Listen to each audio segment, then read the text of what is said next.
நிறுவனம் அவங்களுடைய நீண்ட நாள் எதிர்பார்ப்பா இருக்கக்கூடிய iQube ST variant India 2023 auto எக்ஸ்போல இப்போ வெளியிட செஞ்சிருக்காங்க. அதை பற்றிய தகவல்களை ரொம்ப டீடைலா பார்க்கலாம். டிவிஎஸ் நிறுவனத்தின் மிக முக்கியமான இருசக்கர வாகன மாடல்கள்ல iQube ஒன்னு சொல்லலாம். இது ஒரு எலக்ட்ரிக் ஸ்கூட்டர் அப்படிங்கிறது தெரியும் உங்க எல்லாருக்கும். இப்போதைய நிலவரப்படி இந்த எலக்ட்ரிக் ஸ்கூட்டர் அதாவது 2 விதமான வேரியன்ட்கள்ல மட்டுமே விற்பனைக்கு கிடைச்சிட்டு வருதுங்க. ஆனா இந்த இருசக்கர வாகனம் அறிமுகம் செய்யப்பட்ட போது 3 விதமான வேரியன்ட்களை அறிமுகம் செய்யப்பட்டது நம்ம எல்லாருக்கும் தெரியும். அந்த வகையில iQube S மற்றும் iQube ST அப்படின்னு சொல்லக்கூடிய இந்த 3 வேரியன்ட்களும் அப்போது அறிமுகம் செய்யப்பட்டன. இதுல முதல் 2 வேரியன்ட்கள் மட்டுமே விற்பனைக்கு கிடைச்சிட்டு வருது அப்படிங்கிறது குறிப்பிடத்தக்க விஷயமா பாக்குறோம். கடைசி வேரியண்டா இருக்கக்கூடிய iQube ST விற்பனைக்கு கொண்டு வரப்படல அப்படின்னு சொல்லலாம். இந்த வேரியண்டையே டிவிஎஸ் நிறுவனம் இந்திய மார்க்கெட்ல மீண்டும் இதை வெளியீடு செஞ்சிருக்காங்க. தற்போது நடைபெற்றுக் கொண்டிருக்கக்கூடிய புகழ்பெற்ற ஆட்டோ எக்ஸ்போ வாயிலாகவே இந்த வேரியண்ட் ஆனது அறிமுகம் செய்யப்பட்டு இருக்குதுங்க. இந்த வேரியண்ட் அறிமுகமாவது இது 2வது முறை அப்படிங்கறத சொல்லலாம். முதற்கட்டமா 2022ஆம் ஆண்டு மே மாதத்திலே இந்த 3 வேரியண்ட்களுடைய அறிமுகத்தையும் டிவிஎஸ் செஞ்சிருந்தாங்க. புதிய அம்சமா iQube ST வேரியன்ட்ல tyre pressure monitor system, voice assistant system உள்ளிட்டவை வழங்கப்பட்டிருக்கு. இந்த அம்சங்களை iQube மற்றும் iQube S ஆகிய 2 வேரியன்ட்களும் நம்மளால கண்டிப்பா பார்க்கவே முடியாது.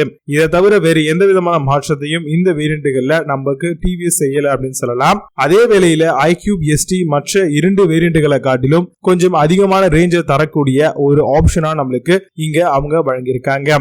இதுல சற்று பெரிய அளவிலான 4.56 kilowatt hour lithium ion battery pack பயன்படுத்தப்பட்டிருக்கு. இதனை ஒரு முறை நம்ம ஃபுல்லா சார்ஜ் செஞ்சோம் அப்படின்னா 145 கிலோமீட்டர் தூரம் வரைக்கும் நம்மளால சர்வசாதாரணமா பயணம் செய்ய முடியும். ஆனா இதற்கு நம்ம ஸ்லோவான வேகத்துல பயணிக்க வேண்டும் அப்படிங்கறத சொல்றாங்க. அதாவது நார்மல் மோட்ல மட்டுமே iQube ST வேரியன்ட்டை இயக்க வேண்டும் அப்படின்ற மாதிரி வேறு எந்த ஒரு மோட நம்ம பயன்படுத்தினாலும் இந்த ரேஞ்ச் மாறிவிடும் அப்படின்னு சொல்றாங்க. பவர் போன்ற மோட நம்ம பயன்படுத்துறோம் அப்படின்னா 110 கிலோமீட்டர் வரை மட்டுமே அது ரேஞ்ச் நமக்கு கொடுக்கும். எலக்ட்ரிக் ஸ்கூட்டருடைய டாப் ஸ்பீட் மணிக்கு 82 கிலோமீட்டர் அப்படின்னு சொல்றாங்க.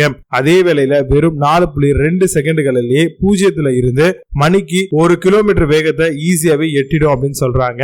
இது தவிர இன்னும் பல சிறப்பு வசதிகள் இந்த வேரியன்ட்ல இடம்பெற்றிருக்காம். ஸ்மார்ட் LED ஹெட்லைட்ஸ், DRL உடன் கொடுக்கக்கூடிய ஒரு சில லைட் ஆப்ஷன்ஸ், அது மட்டும் இல்லாம சார்ஜரை கையோடு நம்ம எடுத்து செல்லக்கூடிய வசதி, HMI controller, 32 litre storage, 17.78 centimetre multi functional touch display உடன் கூடிய டேஷ்போர்ட் உள்ளிட்ட அம்சங்களும் இருக்குங்க.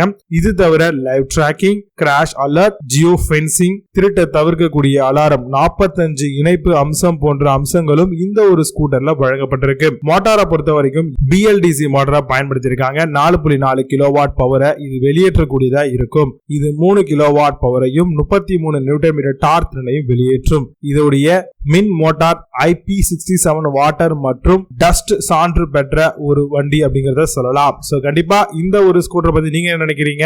நீங்க iQube யூஸ் பண்ணும்போது இந்த மாடலை பார்க்கும்போது உங்களுக்கு என்ன தோணுது அப்படிங்கறதெல்லாம் மறக்காம கமெண்ட்ல போடுங்க. இந்த வீடியோ பிடிச்சா லைக் பண்ணுங்க, சேனல் சப்ஸ்கிரைப் பண்ணுங்க. மீண்டும் ஒரு அருமையான வாய்ப்போட உங்களை வந்து சந்திக்கிறேன். நன்றி, வணக்கம்.